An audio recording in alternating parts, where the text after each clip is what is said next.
Chapter 36. Beauty for Ashes. "Any news from Green Gables, Anne?" "Nothing very especial," replied Anne, folding up Marilla's letter.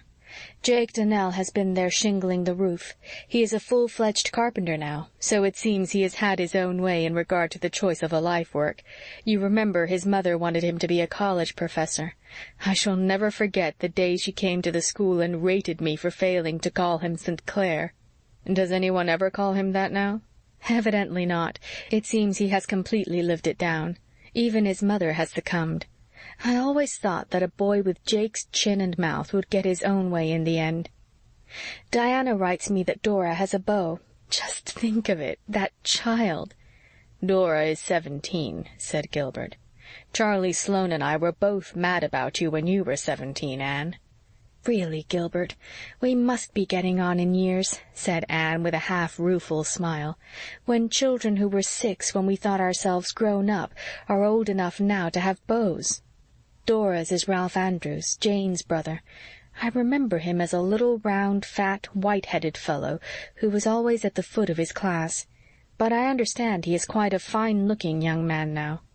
"Dora will probably marry young. She's of the same type as Carlotta the Fourth. She'll never miss her first chance for fear she might not get another." "Well, if she marries Ralph, I hope he'll be a little more up-and-coming than his brother Billy," mused Anne. "For instance," said Gilbert, laughing, "let us hope he will be able to propose on his own account. Anne, would you have married Billy if he had asked you himself instead of getting Jane to do it for him?" "I might have." Anne went off into a shriek of laughter over the recollection of her first proposal. "The shock of the whole thing might have hypnotized me into some such rash and foolish act. Let us be thankful he did it by proxy." "I had a letter from George Moore yesterday," said Leslie from the corner where she was reading. "Oh, how is he?" asked Anne interestedly, yet with an unreal feeling that she was inquiring about someone whom she did not know. "He is well, but he finds it very hard to adapt himself to all the changes in his old home and friends. He's going to sea again in the spring. It's in his blood, he says, and he longs for it. But he told me something that made me glad for him, poor fellow. Before he sailed on the Four Sisters he was engaged to a girl at home. He did not tell me anything about her in Montreal, because he said he supposed she would have forgotten him and married someone else long ago, and with him, you see, his engagement and love was still a thing of the present. It was pretty hard on him, but when he got home he found she had never married and still cared for him. They're to be married this fall. I'm going to ask him to bring her over here for a little trip. He says he wants to come and see the place where he lived so many years without knowing it." "What a nice little romance," said Anne, whose love for the romantic was immortal. "And to think," she added with a sigh of self-reproach, "that if I had had my way George Moore would never have come up from the grave in which his identity was buried. How I did fight against Gilbert's suggestion! Well, I am punished. I shall never be able to have a different opinion from Gilbert's again. If I try to have, he will squelch me by casting George Moore's case up to me." "As if even that would squelch a woman," mocked Gilbert. "At least do not become my echo, Anne. A little opposition gives spice to life. I do not want a wife like John McAllister's over the harbor. No matter what he says, she at once remarks in that drab, lifeless little voice of hers, 'That is very true, John, dear me.'" Anne and Leslie laughed. Anne's laughter was silver and Leslie's golden, and the combination of the two was as satisfactory as a perfect chord in music. Susan, coming in on the heels of the laughter, echoed it with a resounding sigh. "Why, Susan, what is the matter?" asked Gilbert. "There's nothing wrong with little Jem, is there, Susan?" cried Anne, starting up in alarm. "No, no, calm yourself, Mrs. Doctor, dear. Something has happened, though. Dear me, everything has gone catawampus with me this week. I spoiled the bread, as you know too well, and I scorched the doctor's best shirt bosom, and I broke your big platter. And now, on top of all of this, comes word that my sister Matilda has broken her leg and wants me to go and stay with her for a spell." "Oh, I'm very sorry. Sorry that your sister has met with such an accident, I mean," exclaimed Anne. "Ah, well, man was made to mourn, Mrs. Doctor, dear. That sounds as if it ought to be in the Bible, but they tell me a person named Burns wrote it. And there is no doubt that we are born to trouble as the sparks fly upward." As for Matilda, I do not know what to think of her. None of our family ever broke their legs before. But whatever she has done, she is still my sister, and I feel that it is my duty to go and wait on her, if you can spare me for a few weeks, Mrs. Doctor, dear." "Of course, Susan, of course. I can get someone to help me while you are gone." "If you cannot, I will not go, Mrs. Doctor, dear. Matilda's leg to the contrary notwithstanding. I will not have you worried, and that blessed child upset in consequence, for any number of legs." "Oh, you must go to your sister at once, Susan. I can get a girl from the Cove who will do for a time." "Anne, will you let me come and stay with you while Susan is away?" exclaimed Leslie. "Do. I'd love to, and it would be an act of charity on your part. I'm so horribly lonely over there in that big barn of a house. There's so little to do, and at night I'm worse than lonely. I'm frightened and nervous in spite of locked doors. There was a tramp around 2 days ago." Anne joyfully agreed, and next day Leslie was installed as an inmate of the little House of Dreams. Miss Cornelia warmly approved of the arrangement. "It seems providential," she told Anne in confidence. "I'm sorry for Matilda Clow, but since she had to break her leg, it couldn't have happened at a better time. Leslie will be here while Owen Ford is in Four Winds, and those old cats up at the Glen won't get the chance to meow, as they would if she was living over there alone, and Owen going to see her. They're doing enough of it as it is, because she doesn't put on mourning. I said to one of them, 'If you mean she should put on mourning for George Moore, it seems to me more like his resurrection than his funeral. And if it's Dick you mean, I confess I can't see the propriety of going into weeds for a man who died 13 years ago, and good riddance then.' And when old Louisa Baldwin remarked to me that she thought it very strange that Leslie should never have suspected it wasn't her own husband, I said, 'You never suspected it wasn't Dick Moore, and you were next-door neighbor to him all his life, and by nature you're 10 times as suspicious as Leslie.' But you can't stop some people's tongues, Anne dearie, and I'm real thankful Leslie will be under your roof while Owen is courting her." Owen Ford came to the little house one August evening when Leslie and Anne were absorbed in worshipping the baby. He paused at the open door of the living-room, unseen by the two within, gazing with greedy eyes at the beautiful picture. Leslie sat on the floor with the baby in her lap, making ecstatic dabs at his little fat hands as he fluttered them in the air.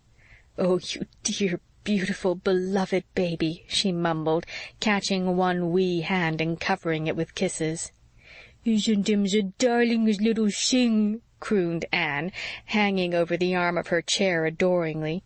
"Them itty wee pads is the very sweetest handies in the whole big world, isn't they, you darling itty man?"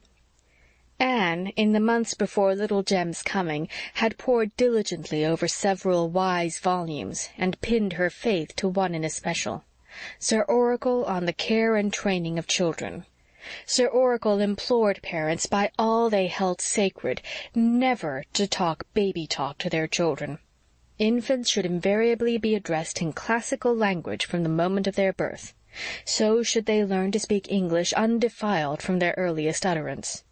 How, demanded Sir Oracle, can a mother reasonably expect her child to learn correct speech when she continually accustoms its impressionable gray matter to such absurd expressions and distortions of our noble tongue as thoughtless mothers inflict every day on the helpless creatures committed to their care?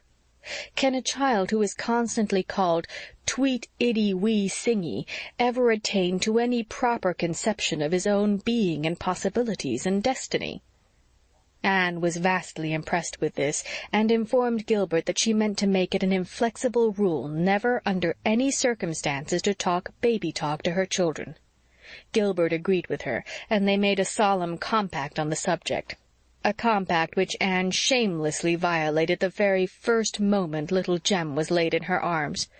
"Oh, the darling itty wee thing!" she had exclaimed, and she had continued to violate it ever since. When Gilbert teased her, she laughed Sir Oracle to scorn.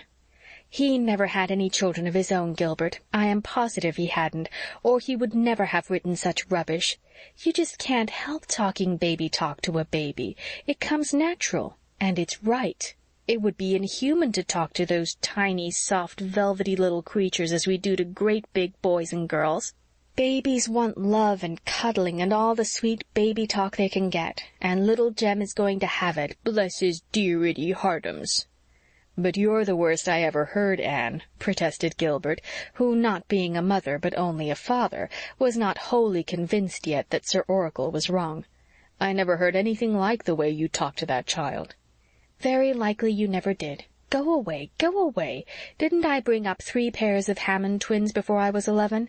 You and Sir Oracle are nothing but cold-blooded theorists. Gilbert, just look at him. He's smiling at me. He knows what we're talking about. And you just agrees with every word Mother says, don't you, angel lover?" Gilbert put his arm about them. "Oh, you mothers," he said. "You mothers. God knew what he was about when he made you." So little Jem was talked to and loved and cuddled, and he throve as became a child of the House of Dreams. Leslie was quite as foolish over him as Anne was. When their work was done and Gilbert was out of the way, they gave themselves over to shameless orgies of love-making and ecstasies of adoration, such as that in which Owen Ford had surprised them. Leslie was the first to become aware of him. Even in the twilight, Anne could see the sudden whiteness that swept over her beautiful face, blotting out the crimson of lip and cheeks. Owen came forward eagerly, blind for a moment to Anne.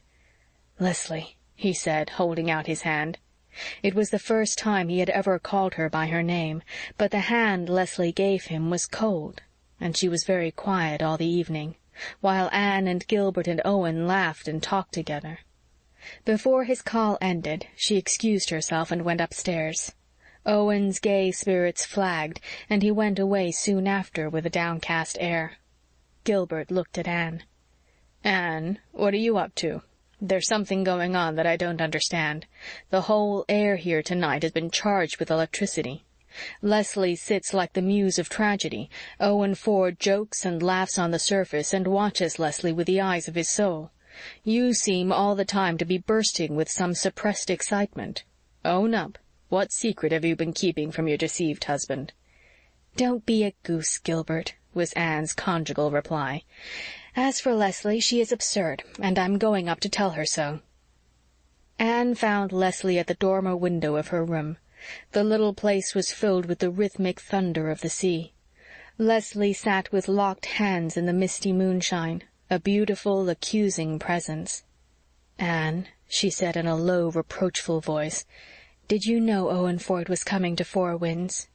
"I did," said Anne brazenly. "Oh, you should have told me, Anne," Leslie cried passionately. "If I had known, I would have gone away. I wouldn't have stayed here to meet him. You should have told me. It wasn't fair of you, Anne. Oh, it wasn't fair." Leslie's lips were trembling, and her whole form was tense with emotion. But Anne laughed heartlessly.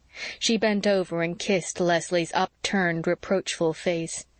"Leslie, you were an adorable goose. Owen Ford didn't rush from the Pacific to the Atlantic from a burning desire to see me. Neither do I believe that he was inspired by any wild and frenzied passion for Miss Cornelia. Take off your tragic airs, my dear friend, and fold them up and put them away in lavender. You'll never need them again. There are some people who can see through a grindstone when there is a hole in it, even if you cannot. I am not a prophetess, but I shall venture on a prediction. The bitterness of life is over for you. After this, you are going to have the joys and hopes, and I dare say the sorrows, too, of a happy woman. The omen of the shadow of Venus did come true for you, Leslie.